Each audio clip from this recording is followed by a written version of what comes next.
Good morning सबैजनालाई। म चाहिँ बिहानै उठेर फर्स्टमा त म नुहाएँ, त्यस पछाडिदेखि म अब यो बेबीहरूलाई स्कुल पठाउनुपर्छ नि त, त्यही भएर खाना पकाउनु रेडी गरेँ। फर्स्टमा दाल बसाएँ अनि सब्जी चाहिँ म आज इस्कुसको बनाउनेवाला छु।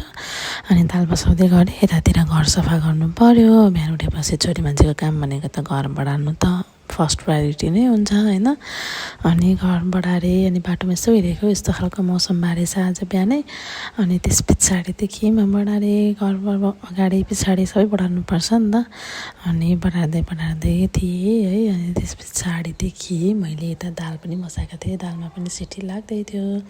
अनि हेर्नु न, यहाँ बेबीहरू चाहिँ भर्खर मात्र उठिरहेको छ। सानो छोरी चाहिँ छिटो उठ्छिन्, दिदी त त्यही पनि सुतिरहेको छिन्। दिदी चाहिँ राति सुत्न पनि ढिलो सुत्छिन्, अनि उठ्न पनि बिहान ढिलै उठिरहेको हुन्छन्। स्कुल जाने बेलामा चाहिँ यस्तो आपत परेर उठाउनुपर्छ नि, 8 बजिसकेको हुन्छ, अनि जबरजस्ती उठाउनुपर्छ क्या। ढिलो सुतेपछि त अब अभियसली निद्रा पनि त छिटो छोड्दैन नि त, अनि त्यही भएर ढिलैसम्म सुतिरहेको हुन्छ। अनि अब आज चाहिँ मैले यो अस्तिदेखि ल्याइदिइराखेको थिएँ। अनि अब हिजो त यो एकादशी थियो, एकादशीमा चाहिँ हाम्रो घरमा माछा चल्दैन, त्यही भएर चाहिँ मैले यत्तिकै राखिरहेको थिएँ। अनि आज चाहिँ अब यसलाई फ्राई गरिदिनु पऱ्यो भनेर सोचिरहेर गरेँ। तातो पानी तताएको थिएँ, अब यो सबैजनाको लागि सेलाउनलाई छोडिदिएँ, अनि बेबीहरूको लागि पनि सेलाउनलाई छोडिदिएँ होइन।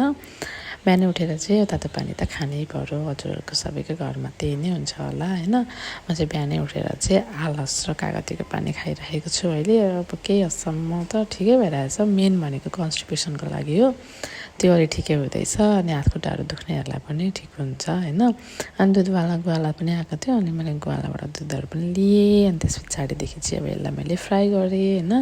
यता खाना पनि पाकिसकेको थियो, नानीहरूलाई खुवाइदिनु पर्ने थियो, हतार भइरहेको थियो क्या। मलाई चाहिँ बिहानै उठेपछि स्कुल लाग्ने बेलामा चाहिँ यस्तै हुन्छ हौ, नानीलाई स्कुल पठाउने भएपछि चाहिँ अब नानी ढिलो सुतेपछि आफू पनि ढिलो नै सुतिन्छ नि त। अनि बिहानै उठ्नलाई पनि उयो हुँदैन क्या, निन्द्रै पुग्दैन, त्यही भएर आफू पनि ढिलै उठिँदो रहेछ हो। अनि त्यही भएर हतार परिरहेको हुन्छ क्या। अनि अब बेलुका मस्काएको हुन्छ नि त भाँडा, अनि यसलाई पनि थन्काउनु पऱ्यो। यता दाल पाक्दैछ, अनि अब मैले खानासाना बनाइसकेँ। अनि यिनीहरूको लागि, सबै त हाम्रो लागि पनि त होइन, उनीहरूको लागिको चाहिँ बनाइसकेँ।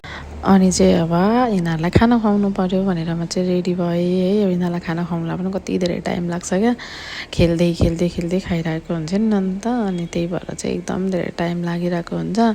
अनि हेर्नु न, अब टिभी हेर्दै खाइरहेको छन् आरामले। आफूलाई चाहिँ हतार परेको बेला चाहिँ यो खाना छिटो निल्दैन भने चाहिँ कस्तो दिक्क लाग्ने हुँदो रहेछ क्या। अनि कति कराउनुपर्छ, म त यिनीहरूलाई स्कुल नपठाउन्जेलसम्ममा त नि कराएर घाँटी नै सुकिसक्छ क्या। अनि बल्ल स्कुल पठाएको चाहिँ मैले अब भिडियो बनाइनँ आज चाहिँ। अब कति हाल्नुहुन्छ एउटै भिडियो भने जस्तो पनि हुन्छ कि जस्तो लाग्यो, त्यही भएर मैले त्यसको चाहिँ भिडियो बनाइनँ। अनि अब मैले चाहिँ अस्तिकै दिन यो खसीको मासु ल्याएको थियो, बेलुका ल्याउनु भएको थियो। अब हिजो त एकादशीमा खानेकुरा भएन, अनि आज चाहिँ मैले यो खसीको मासु बनाउँदैछु।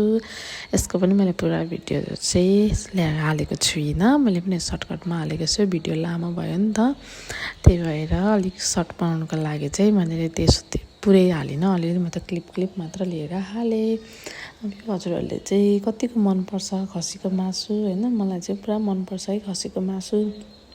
अनि अब नानीहरू पठाइसकेपछि आनन्दले अब घर सफा पनि गर्नुपर्ने हुन्छ क्या। अब ओछ्यान मिलाउनु ओर्नु पऱ्यो, यिनीहरूले यति धेरै बत्ताबुङ्गा पारिदिएको हुन्छ नि होइन। अनि यो सबै मिलाएर राम्ररी राख्नु पऱ्यो। अब यति गरेको त गरेको छु नि, अब उनीहरू आएपछि फेरि जस्ताको जस्तै हुन्छ है। तपाईँहरूको घरमा चाहिँ नानी बाबुहरू छन् भने चाहिँ कत्तिको चकचक गर्छन्, मेरो घरमा चाहिँ असाध्यै धेरै चकचक धेरै मैला बनाइरहेको हुन्छन् होइन।